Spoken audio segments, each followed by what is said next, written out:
good morning or afternoon or evening, you guys, wherever you are in the world. And it's really good to see you. We're going to have some fun today. I want to make sure you guys shout out where you're from, just because we always like to know that. And later on in the show, be sure to fire away any questions that you have for our guests, because we want to take them up. So I hope you guys are doing well. We're kind of getting back to, business, at least here in California. Things are opening up, which is fantastic. And I hope the same is true for wherever you are in the world. Make sure, Romania, hello. Make sure you're getting out for walks. I haven't talked to you guys about that in a while, but it is so important to get out. Bring your camera with you if you can. Make sure you're just getting outside and seeing the world. That's super important. And, it's been a while since I've mentioned this, but journaling is really helpful. I journal every single morning without fail. It just helps you to, get your thoughts together, put them on paper, and have a reference point. Yes, there's Pye. He just held it up. We don't see him yet, but we're going to talk about your journal in a minute. Good. Well, all right. Should we get this party started? South Africa, Port Elizabeth. I love it. I have not visited there, but I have been to a lot of South Africa, from Johannesburg over to Cape Town and up into the north in the Kruger National Park. Unbelievable country. Absolutely gorgeous.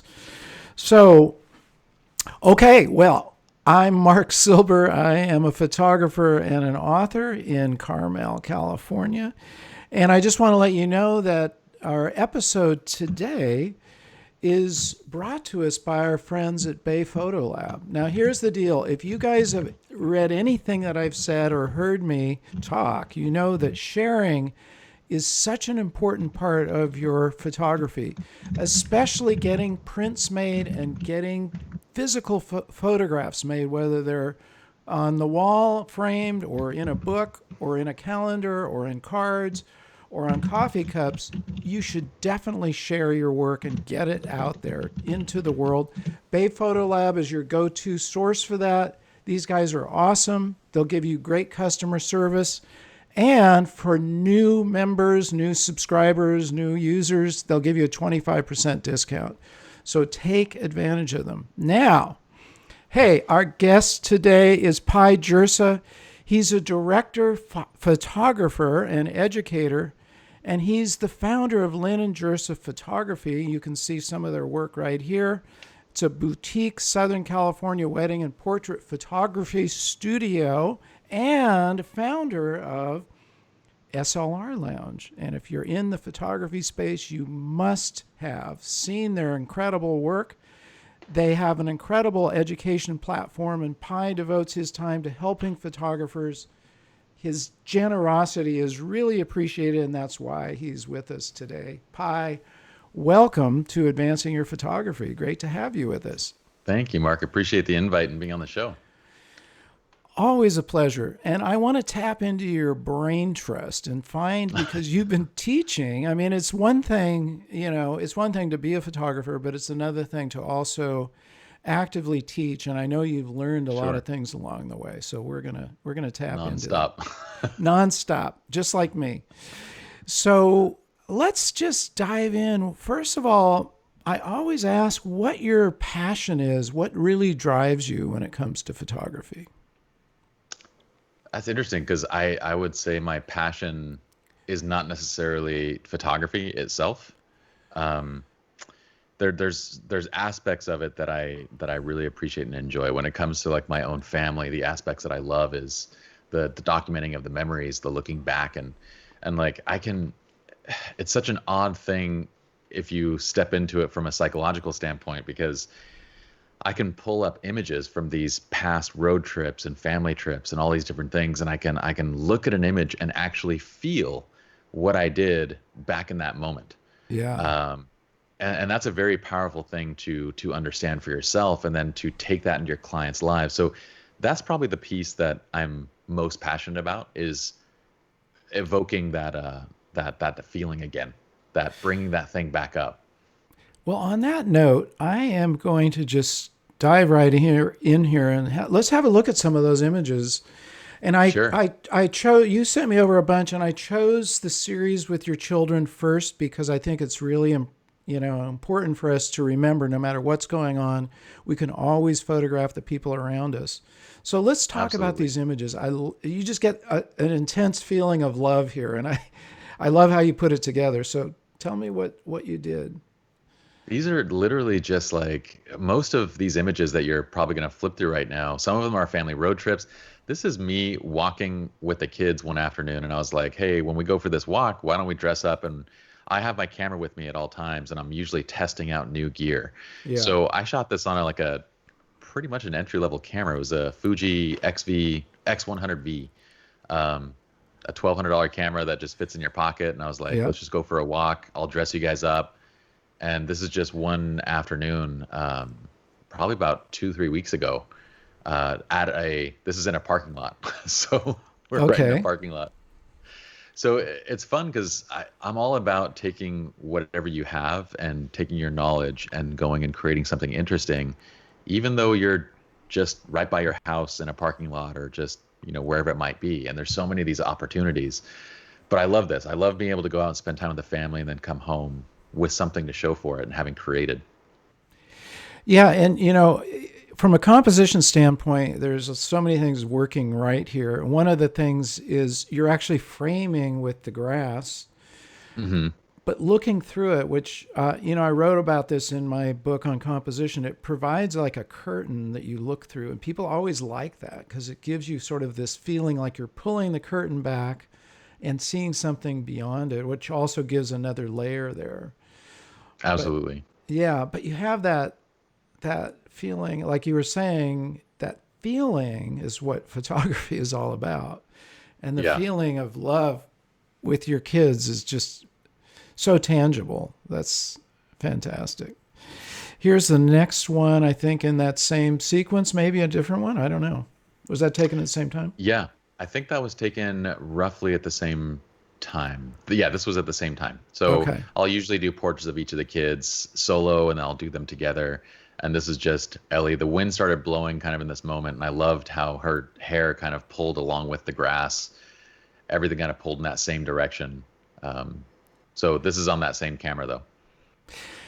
You're making a really good point, and I want everybody to stop and listen to that. Make sure you're taking portraits of the people around you that you love. If I have any regret, there are so many people I haven't taken photographs of, or I didn't take Hmm. enough of. My grandmother. I did actually take a few, but I didn't. Why I didn't just follow her around with a camera, I don't know. Yeah. It's something we all have to kind of remember, like, because sometimes people are just right there in our life and we're seeing them every day. It doesn't mean you're always going to have them there with you. So, or even if you do, it's good to have those series of photographs. Take pictures, make pictures of the people you love who are around you every day. And then I love 100%. this one. Tell Yeah. us where this is. So this is a road trip. My family lives in Utah. That's where I grew up, and this is a road trip back. And we stopped by the Great Salt Lake, and out Oh by yeah. Bonneville Salt Flats, you have these little pools of water. And I always wanted to shoot it, and I was like, so I'm along your lines of like not only utilizing like we need to be photographing the people that we love and we care about. I'm Yeah. also a person that loves so one of my other passions is systems and efficiency and all those kind of things. And I love being able to take my time and use it in the most effective and efficient way possible. And Hmm. so on this road trip, I mean, not only do I love going on these road trips with my family, but I can take these photographs and I can market them. I can use them for my own purposes. I can use them for education. I can go and turn it around and show potential clients, hey, this is a shoot that we can do. And then on top of that, you're also practicing, you're creating for yourself, you're doing all of these different things all at once. And it's Yeah. one of the things that I love about it. We sometimes I think we overthink the process and we go, man, I wish I had models and I wish I had this. And And really, all you have to do is grab your family and go out and shoot, or grab a friend and go out and take pictures. And it doesn't even require location. That's why we do a lot of our stuff. Like we do a lot of education for Adorama and for our own YouTube channel. And I'll be like, let's just go to the parking lot. Let's create something unique in your backyard. Let's just open your door, stand in front of a window. Like there's so many of these wonderful opportunities. And then you can take those opportunities, learn from them, use them as marketing, use them as all these different things, in addition to just hang them up in your home. Yeah, absolutely. And one of the beauties of that approach, and I'm with you because, when I write my books, I just dig into my library. Yeah, And the thing is, if you're building that library, if you're constantly adding to it, you're building your own like stock library for your own use. And 100%. you never know when that one image that you completely forgotten about will pop up in your mind. Wow, that's a perfect match right there. So, yeah, good call. Like take advantage of things that you're doing anyway all the time and efficiently use them and add to your collection. Absolutely. So this is on the edge of the Salt Lake. I didn't realize it was that shallow. Yeah, these little pools, it's really cool. I mean, it's a kind of a photographer's dream. At the Bonneville Salt Flats, if you drive around enough, you can find these little pools of water that are about 1 to 2 inches, and they just extend for hundreds of feet. So with the right camera angles and everything, you can make it look as if it just drops into the distance and it's a complete mirror. Right. It looks very cool. Take advantage of that environment. Okay. And we'll talk about the composition tools you used here, but tell us about Sure. this photograph. So this is again another just family trip. We're going up to this is in San Luis Obispo, Bubblegum Alley, Oh, yeah. and all we did was we were like kind of out and about, and I stopped by Gap, and I was like, this is also my opportunity. Like as a parent, when you buy kids new clothes, you know that they're going to destroy them. So what I do is I'll buy them new clothes. We'll get our photo shoot right there out of the way that day. And then, if they're going to grow out of them or destroy them, it's kind of okay at that point. So we usually will just do a little bit of shopping while we're kind of out. We picked up Ethan's leather jacket there and this white shirt that went along with his jeans. And then I was like, let's go and shoot the family. And so we just went to these kind of spots. And part of it is just us doing the kind of tourist traveling thing. Like we're just going around and we're dressed up, but we're just enjoying the day. So yeah, that's all it really was. Very GQ, and that's a good tip I actually never thought of. Shoot, shoot them with their clothes when they're just brand new, or, at least have that series because you're never going to see them looking just like that again. Yeah, we actually just go straight from, I don't go shopping for clothes separate from photo shoots. Oh, So interesting. we go we do this like once, twice a week. So every time I go to the store and I'm like, hey, I have an idea for this, that's when I'll buy them that new, like, they have school uniform type stuff, what fits, what doesn't. And so I'll pick out stuff during the shoot and I'm like, okay, you can also use this for school, or this you can't, they're not going to wear a leather jacket to school, but you pick out these accessories and you just go straight to the shoot, and then they have their wardrobe as well. You guys are also getting parenting tips here, so listen up. It's important. And hey, one thing you're talking about, and I wrote about this in my book on creativity. Chris Burkhardt talked about it in terms of how he works with his kids and a couple of other photographers. Do you organize photo shoots often with your kids? Oh, this is like, right now with the whole COVID situation, I've been doing it 2-3 times a week. So Okay. normally I'm doing a test shoot every single week in addition to my client shoots, which are, several times a week as well.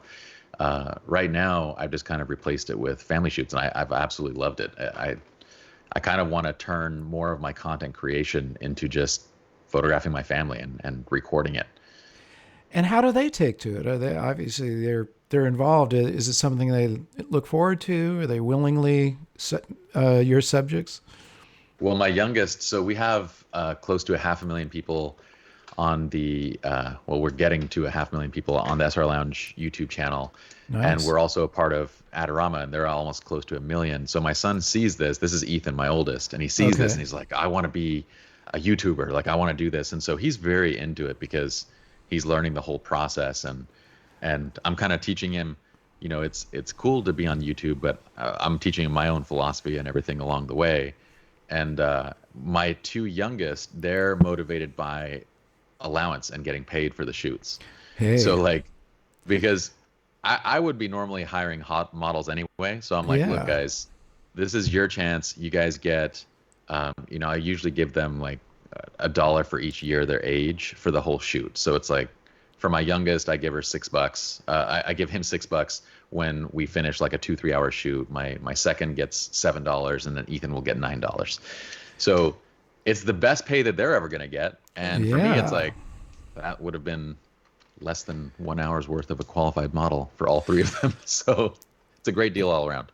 it is. And hey, listen, I have involved my kids in everything. And I'll just tell you some of the stories because where these guys could be headed. My youngest son, Lance, partnered with a friend of his, and they built up a skateboarding channel called Braille, where they have over 4.6 million subscribers Oh, now. that's crazy. That's rad. 4.6 million subscribers, and that turned into an incredible business for them. He's known as Yeah, the that's huge. skate god on Instagram, huge following.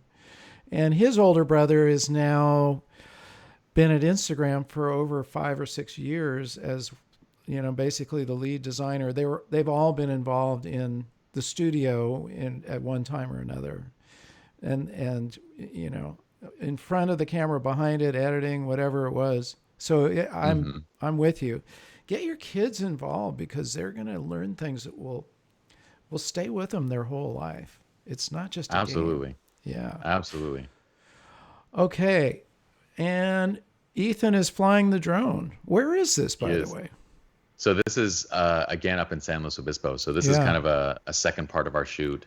On a different day, he loves flying, and I've been teaching him kind of how to fly, and we always will find very safe spots, and then we'll go and send the drone up a little bit. And I was like, man, I'm still waiting for DJI to license this image. Like, come on. Oh, Like yeah. Why not? I mean, here he is. How old is he? in this picture, he was 8, just Okay. An turned 8. 8-year-old can fly a drone. Why haven't they licensed that? Maybe the message it sends. Yeah. Well, it's pretty cool.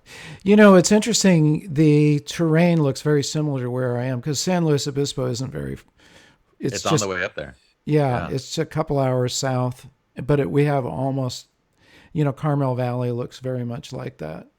Yeah. And it's, um, speaking of drones, so do you use your drone for stills as well? I need to get more into that. Funny enough, I lost this drone for like 8 months. I was trying to Uh-oh. figure out where it was, and I just found it last week. So yeah, I do plan to do more of that. Well, it's amazing for still photography because, you can take raw images. Yes. And, I wanted to comment going back to the last one as far as the composition. You have this leading line. Yep. Perfect example, you guys, of a leading line or leading lines going right to the subject. Yeah. And, that's the use of a leading line is it helps basically show the viewer exactly who you want them to look at and what you want. And his face is just so prominent there. I love the bubble gum on the wall. I didn't know about this. So people chew bubble gum and stick it on the wall. Is that what we're looking at Yeah. here? It's literally called Bubblegum Alley. There's all these candy shops in that area, and this one particular alley, you're allowed to go and take your bubblegum and stick it on the wall if Oh, you dare. I had no idea. I'll have to go check that out. It's And pretty getting cool. back to the drone, so one thing that you can do with a drone shot is like, for instance, if you're taking a photograph, the Carmel River is a good example. There's Hmm. no real point from the beach where you can see the S curves in the river. Hmm. But when you get up in the drone, all of a sudden you got a whole different vantage point. You can see a completely different landscape, and you can get those things like, the curve and the river, and how it looks against the mountains. It's a pretty cool device. Just 100%. using it as a camera, as a still image. Okay, now we're jumping into some other photographs. What are we doing here? So I've done quite a bit of different types of work. This one was a fitness shoot that we did. And this is actually my very first fitness shoot. And it was, I wanted to see, like, I wanted to do a challenge for like our kind of community online on SR Lounge. We do Yeah. all this premium education. And part of my thing was, I want to show you guys how you can take your knowledge from one area, and that was for us wedding portrait family, and apply it to another area and to have immediate success. So I went into this saying my goal is to get these images licensed out, and I targeted a couple different brands. And this is one of those images that we created on this first day of doing fitness. And the whole goal to this image was a lifestyle photograph that kind of had some, soft and airy feel to it while it still was presenting strength. And so we kind of took all this into the way that we lit and the way that we shot and the angles, and we did this series of shoots, and this was my very first time doing it. And Nautilus Stairmaster came and actually licensed the images to use in a campaign, which was cool because like it was literally completely on spec, and it was under the guise of like, we're going to try to create images that are marketable with our first time doing this approach. We sent them off to them as this case study, and they came back and they're like, yeah, of course, we'll buy them. I was like, okay, that's fun. Well, you have some compositional tools. Again, I can't help but call these out because they're in my book and I've studied these a lot. So you've got, first of all, a diagonal line, which always adds vitality and action. Yeah. And the other one is you have a mood line there of activity. And the mood line of activity is really kind of like a lightning bolt, which her leg is basically showing, actually her arms and her leg there. So people without even realizing it can feel this is an active person. She was just lying there, obviously like in a yoga pose or something, you wouldn't feel that. So you got her right at that moment where she's really showing that activity. For sure. And there's a lot of choreography that goes into each of these, right? Like I'm choosing a camera angle and then saying, okay, I want you to lay down so that you're on that same diagonal line as the line that's going above her. Oh yeah. And then bring the knee up and then saying, okay, I'm going to have you actually do, like these are basically, she's doing like knee up sit-ups, crunches. And so she's kind of coming back and forth. And I said, that's perfect. Hold that. And then we have her hold a shot. But her elbows are making those triangles. You kind of have that shape down below. Where I'm having her also air out. So when you're shooting fitness, a lot of times they get into a pose, and when you activate your core, it looks very unflattering. Your stomach will actually bulge out. And so in the middle of like the movement, I'll say pause right there, hold that. And then I say air out. And then she'll actually exhale from that position and get all the air out of her diaphragm. Smart. And that's what contracts the abs and creates the muscular. Because otherwise, if you shoot these in between moments, you can have a person with a six-pack and it looks like they've been drinking beer. A beer belly instead of a six-pack isn't flattering. Yeah. And you're bringing up another really important point, which is being not a passive photographer, just sort of sitting back and hoping you get the right image, but you're being a director, an active photographer, which Absolutely. is a really good point. We make that point here a lot. Call out what you want your subject to do. To me, that's honestly the biggest differentiator between a great camera versus a professional is your ability to direct. And so we have courses that are literally say be a director, not a photographer, because that's something that your camera can never, no matter how good cameras become, no matter how much AI is built into them, a camera can't direct and speak to the human side. Like it can't do that. Yeah. So it keeps your job safety very much intact when you have that piece and people know that you have that piece. So true. We had Bambi Cantrell on last week, and one of the things she says is people take photographs, cameras don't. A camera doesn't jump out and say, hey, that's a good shot. Press the shutter right now. And unfortunately, there's that kind of, that's, spread around a lot. If you just had a better lens, a better camera, better this, better that, maybe you're going to come away. Okay, great. I love equipment like anybody else.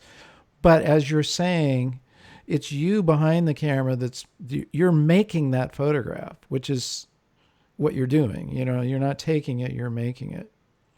Yeah. Cool. And, you know, we're covering, usually I have these questions, but we're kind of covering everything that I would usually ask questions about anyway. And now we're getting into the wedding side of your repertoire. So, Gorgeous, tell us about this. I love weddings, and I love Indian weddings more Yeah, than anything. they're amazing. Um, to me, a wedding day represents this.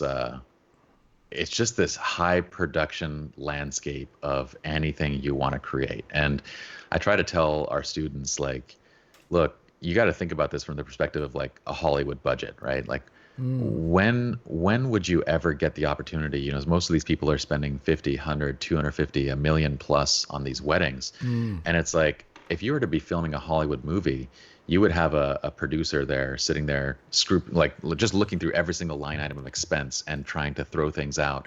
And you're fighting for every possible thing to get on set and on location. And here you have these weddings that, like, it's there, it's done. You have all these incredible vendors that come together and give you this, they just drop this thing in your lap.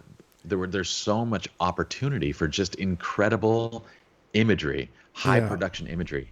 Um, and so we often forget that. We look at the wedding and we go, oh man, I don't want to do family formals. And I'm like, are you crazy? Like, what other chance would you get to do like a Vogue editorial image with everybody dressed up and asking you to take photographs, and you're sitting there complaining that it's like So another true. family shot?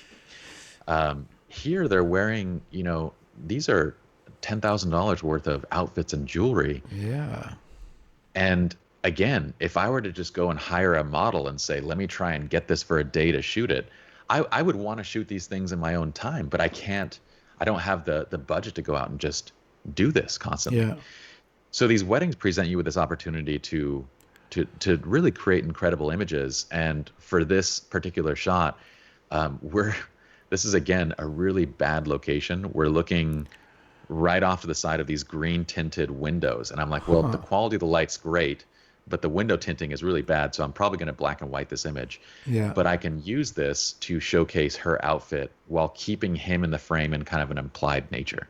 Mm, So I'm positioning them, moving her like so she's just in that spot of light. And I look at the background. I always look through my shot to the background, and I'm yeah. placing her in this wall where the wall is kind of the brightest piece so that it leads right into her face. Yeah. And then we cover up the left side. I lift the camera up to shoot over his shoulder, move his chin down into the right so that we get his profile, and then have Mm, her look down to that side. And we just get this gorgeous view right here. And the funny thing is, we had this in one of our behind the scenes videos. And if you see the second, like all the family, they're taking pictures from this other angle. And I called them there was an Uncle Bob there with like his DSLR. And he's taking this second angle, shooting like into this light, and you can see the shot at the exact same moment, and it's freaking hilarious the because Uncle it's Bob off. shot. It's horrible, and you're like, okay, this is the difference between directing and understanding Totally. compositional techniques versus just kind of walking up and getting the shot. And there can be so much intention Yeah. with even the family photographs. Like you mentioned that shot of Ethan in the alley. I don't know if you can pull it back up, Sure. but in looking at that photograph, there's in looking through to the background, what's Hmm. going on in my head is I see this highlight point, this triangle shaped highlight point in the background.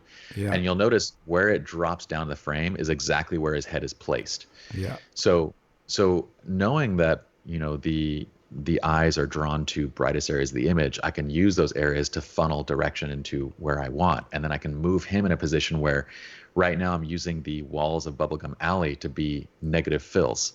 So I Hmm. have two essentially black cards on the left and right, which chisel out the black on his cheek line and really emphasize the kind of the bone structure and give the highlights right to the top of the cheeks. And now the funny thing is I was born the least creative person in the world. And with anything, like I truly believe that creativity is this muscle. Like anything, it's this muscle Yeah. that you practice and you develop until you can look at a scene and deconstruct why. And so that's what I really try to focus on in teaching is I'm not an inherently creative person. I had to learn why behind everything. I had to learn, why do you light a certain way? Why do you pose a certain way? Why does this look awkward? Why does this look right? What's the Mm, difference? And once I could do that and explain all the whys, then it's kind of like seeing through, like it's that Neo moment, in the Matrix, where you're yeah, like, I can see now. I can see it. so true. That's really excellent. Going back to this image, we had Chris Burkhardt on a while ago, and he mentioned that he tries to capture images that are timeless. Hmm. It could be in the 50s, it could be just last week, or it could be, 20 years ago. And this is certainly that kind of image. This could be the For sure. early days of photography. It could For be, sure. you know, a year ago. And it's the timelessness.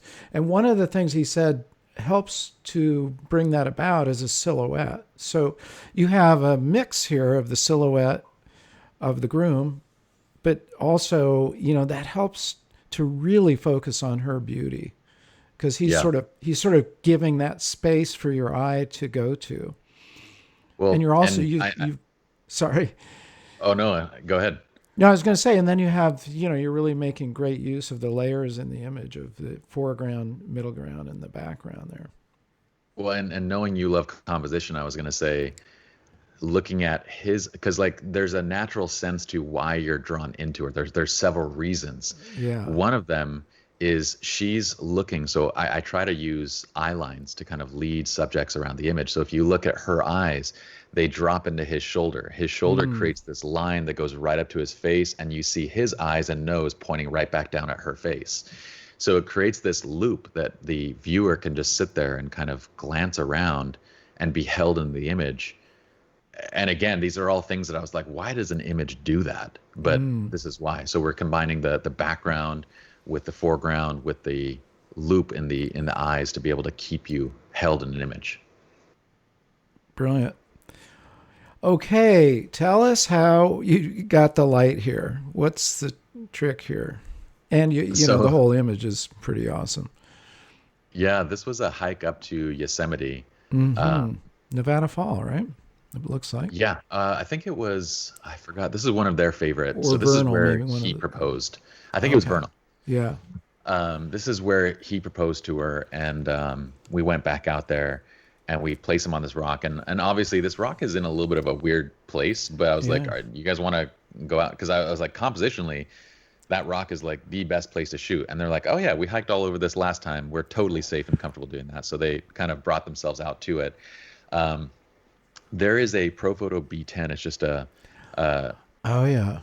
a 250 watt second light. So you just grab a light. I put a CTO gel on it, knowing that like, okay, everything in a scene could be have this kind of blue tone and texture to it, and I want to emphasize that. So I set my in-camera white balance down low. It's a very simple trick that photographers will often use to get a background to be more blue. So Hmm. with that yellow gel, I'm placing it just directly behind them, on the rocks, and it's just firing directly into them with a full orange gel on it. Then I'm positioning the camera as low as I can safely to the water on a tripod. And so it's right there against the water. And then I start slowing the shutter. And what I'm looking for is, with water, I feel like oftentimes there's a sweet spot where you want to get, depending on how fast the water is, you oftentimes don't need to drop the shutter that much. So this isn't Hmm. even that slow. And so we're getting maybe like a half second shutter, Yeah. and then that flash pops and the water lines get exaggerated. The light, because this scene is so grand and dramatic, I wanted to use that light as that visual point that pulls you into the subjects. Yeah. So they don't get lost in the frame. And this is stylistic. A lot of people will go for something more natural. Most of our clients kind of come to us to create the things that are hyper real, it's like kind of surreal in a way. And so this is one of those. But this is all done in camera. Okay, so logistically, you must be in one of those spots where there's a bridge. Otherwise, you being on one side of the river and they're on the other side would be pretty tricky. Is that right near the bridge? Are we looking at kind of from the edge of Yeah, it? Or? we Yeah. had just passed the bridge, and Yeah. if you walk up, there's a trail. And so just to the right of this frame is a trail. So you can Yeah. we're separated by a small area of water, but the trail is right there. So you just walk up a little bit, they walk out, and then I'm just standing on the other side. I've been up and down that trail so many times, but I've never thought of capturing this particular angle. So that's amazing. By the way, you guys, we're going to take some questions in a minute. So start firing away because we'll be there in just a couple of minutes. Let's just look at a few more here. Sure. This is, okay, obviously telling a story. So tell me what you're doing here. So I try to draw inspiration from anywhere and anyone and anything. And I remember a while back, and there's a beautiful TED talk on this, by the way. It's like Artist Steele. I forgot who it's by, but it's the fact that all of us are influenced and we all draw inspiration and we all take from one another, and you take until you're able to create on your own. And this was a shot that I saw Sam Hurd do actually a while back. So I think it was like years back where I saw this image that Sam Hurd did. I was like, that's really cool. He essentially took a camera on a tripod, had the couple stand back to back, shot one short exposure where it was like bright day. And then I don't know if he waited there, but he did a double exposure. And then on the other side, the one was at nighttime, one was at daytime. And it was like back to back. Okay. So he splits the image in half. You could find it. It's one of his really popular images. So Sam Hurd, okay. For probably 5 years, I had seen this image, was like, that's pretty cool. And then when I walked up to the scene, for some reason, it popped back in my head. And I'm like, this is a very interesting scene. And it's so symmetrical. What if I were to place them on each side and actually split the frame? And I was like, how would I do that? And I thought to myself, well, I'm going to actually do this and add my own spin to it. So instead of a double exposure or anything, I actually am using a 4-stop ND filter, a square ND filter. Okay. So I'm holding the ND filter just over half of the lens and getting to that perfect exposure point where the left side's not completely black and the right side is not blown out.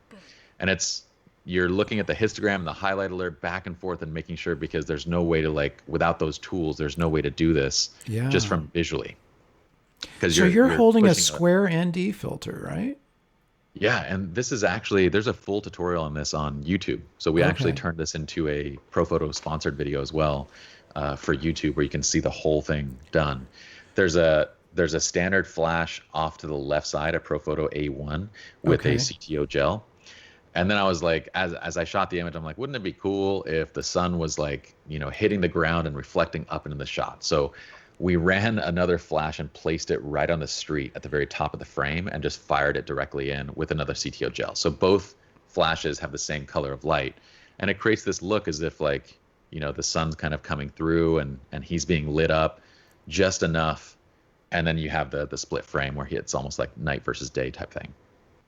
And you bring up a really good point, which is inspiration. So we all draw inspiration. Every artist, the Beatles were inspired by Chuck Berry, Chuck Berry was inspired by who knows who, right? And there's a whole chain of inspiration. And the point is, we're going to be inspired by a lot of things, collect those and use them. And, we passed over this a little bit, but you journal. Is that something you do all the time? Are you a daily journaler? I have two, pull that into the frame. I write, but I also. Oh, there we go. So this is my mind mapping book, and this one's labeled P, and then I have my other one that's labeled W. So one is personal for work, and so this just stays on my desk. Okay. And what I do instead of, I write a lot personally, but where I get most of my ideas, I put them down onto mind maps, and so. I'll show you what kind of some of these look like. What these look like. I'm going to move this over so we get a better shot. There we go. So this is me kind of mind mapping out my schedule. And I'm trying to kind of create room for how could I do what I'm doing and have time for everything else. And so I'm just starting with a circular concept and kind of building out to create these mind maps. And I do this, I fill out 3-4 of these journals for personal and for work. So like 8 total a year. And it's just all my different concepts. And I find it easiest to mind map and to keep everything in that way than to try to use any piece of software or anything like that. So this is effectively my daily journal.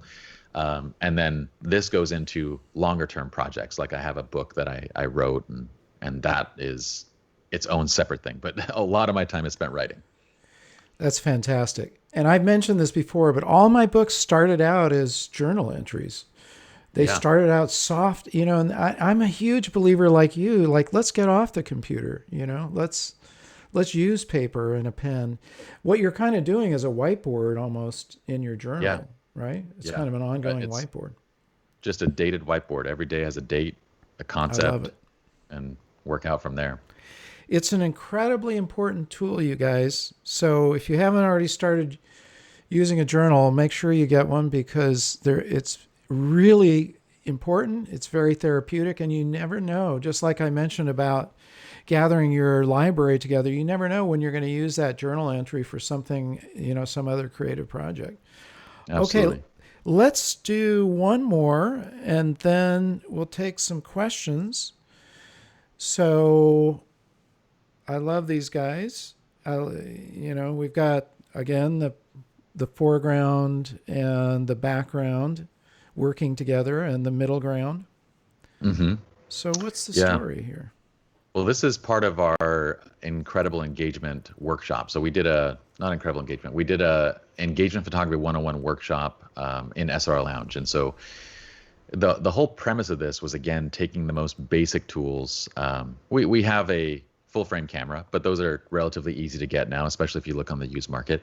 Yeah. And then all we're doing is taking a couple basic lenses and just going out and shooting natural light. Like the whole concept is how many unique images and looks can you create just using nothing but just your camera and your mind. And so Mm.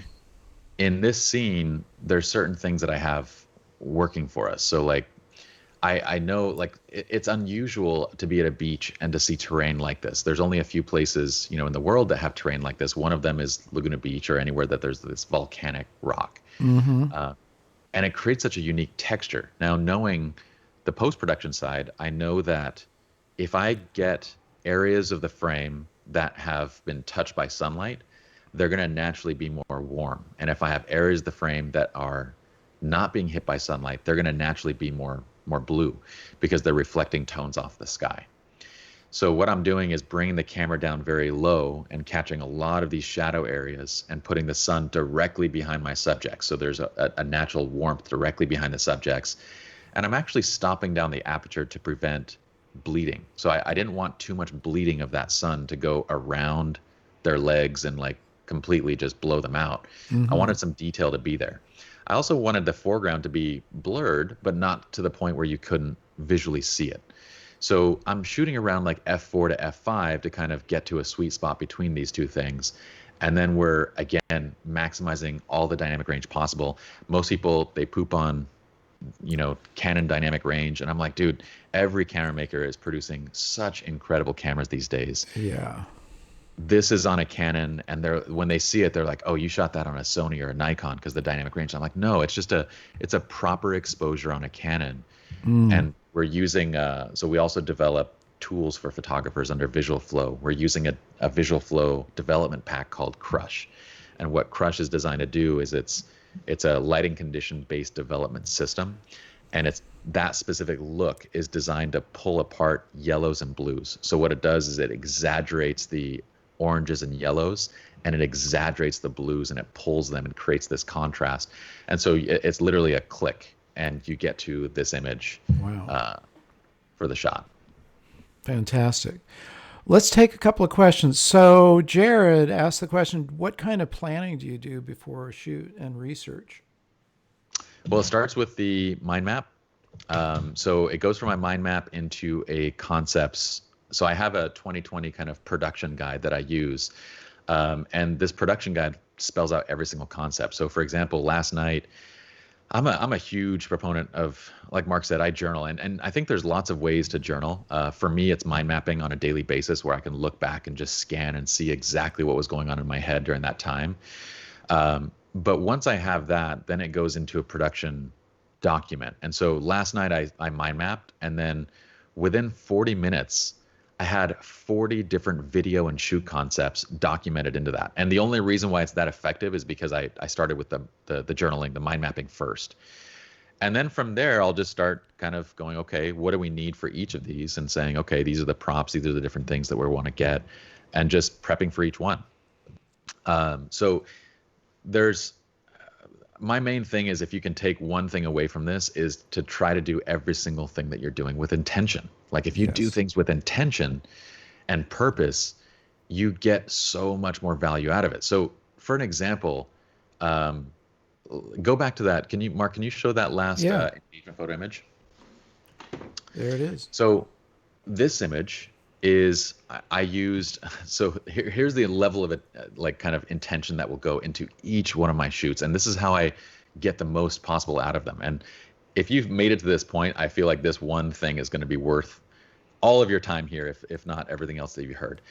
But when we're looking for models for this shoot, what I told my staff was, I want to find a couple who's actually in love and who's actually thinking of getting married.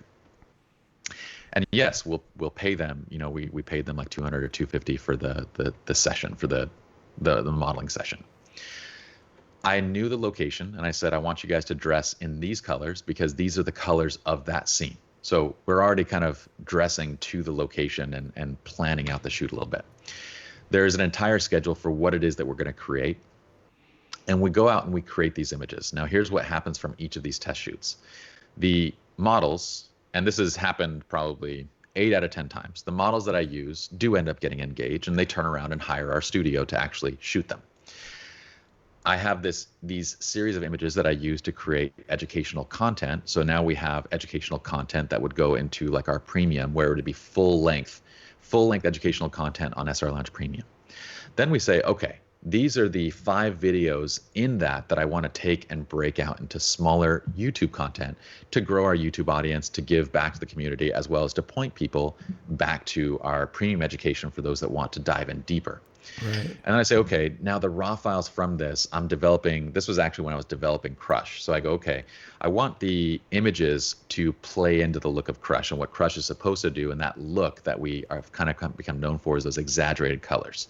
So as I'm going, the images that I'm shooting throughout the time are kind of thought, okay, I need to use these for Crush development. So then we release Visual Flow, and we end up turning around and using these same images to demonstrate how the presets work, as well as market the development tools that we're creating for photographers. And then this same image and the same series might be used in compositional tips and techniques that we might take over to the Adorama TV channel. So all of this comes from mind mapping it out and saying, okay, this is the shoot that I'm going to do. These are all the different things that I need to get done. And the difference is literally 30 minutes. The difference of 30 minutes spent before you go out and shoot is going to a shoot with purpose and coming away with 10 different channels, revenue streams, marketing opportunities, versus just grabbing your camera and going and haphazardly hoping you get something out of the day. Wow. That is a profound tip, and you're right. If nothing else, you guys, it's the mindfulness, and intention is everything. You're absolutely right. So, but taking that time to map it out so you know all the different products that you want to come away with and you don't miss any of them. That's fantastic. Yeah. Well, normally I ask for a final tip, but you've given it, and I'm, when you take me aback, I have to, and to me that's something I find very powerful, which is really thinking through the whole process before you do it. Yeah. Louis Pasteur said, chance favors the prepared mind. Ansel Adams actually recoined that. He said, chance favors the prepared photographer. Yeah. And we love serendipity. We love things that we weren't planning, but that's going to happen to the degree that we're ready for it. 100%. And right. I'm a quote person too. And there's I believe it's an Abraham Lincoln quote where he says, like, give me 4 hours to chop down a tree and I'll spend the first 3 sharpening my axe, right. To show you just how much more value is in the preparation than in the actual execution. And the difference is not that much in terms of time, like 30 minutes, an hour spent thinking, you get so much more out of it. So I'm with you 100%. Well, Pye, thanks for joining us. We've got a lot of great content here, and it's wonderful to get inside your world and find how you're teaching people. So we're going to send people. You guys, make sure you look in the description. You'll see all the links of things he's discussed. It'll be in the show notes as well. And thanks again. Have a fantastic day. Yeah, I appreciate it, Mark. Okay, you guys, once again, here we are, Advancing Your Photography. Why we call it Advancing Your Photography is because there's so many ways that you can advance. Besides, obviously you have a camera and you have your tools, but it's how you use all those tools that really matters. And I love bringing this wisdom to you guys. So, all right. So make sure you're telling your friends, leave your comments. Obviously, I want you to subscribe so you don't miss anything. And a couple of notes of interest. First of all, I don't know why we waited so long, but we have a calendar of events going up. Jared will put the link in there. So that way you guys can look ahead and see who's coming up, what videos, because we're re-editing all these videos. These will be edited into much shorter pieces, but you can see when those are happening. As soon as we schedule something, we'll put it on the calendar of events so you can plan. And I actually literally want you to have this calendar under your pillow so you sleep on it every night. Okay. I don't know how you're going to do that, but we'll figure it out because I want you guys to know what's happening, when it's happening, and stay tuned because there's a lot of knowledge going on here and a lot of great guests. Okay. Definitely jump into, if you haven't already done that, jump into the AYP Club. We've brought in, we're evolving this thing constantly, but we've brought in professional photographers who are going to be giving you professional critiques.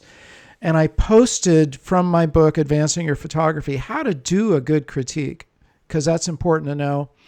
And I'm actually going to roll out a video to show you how to do that. I believe Thursday, we haven't decided yet, Jared, have we? But either Thursday, I'm pretty much leaning towards Thursday. I'm going to do a solo live broadcast. And what I'm going to do is go over some of my photographs. I'm going to interview myself, sort of. But I'm also going to take up any of your questions that we haven't been able to answer and talk about. So jump in there. Just plan right now. Thursday at 10 a.m. Pacific, join me. Make yourself a part of that show. Help me out.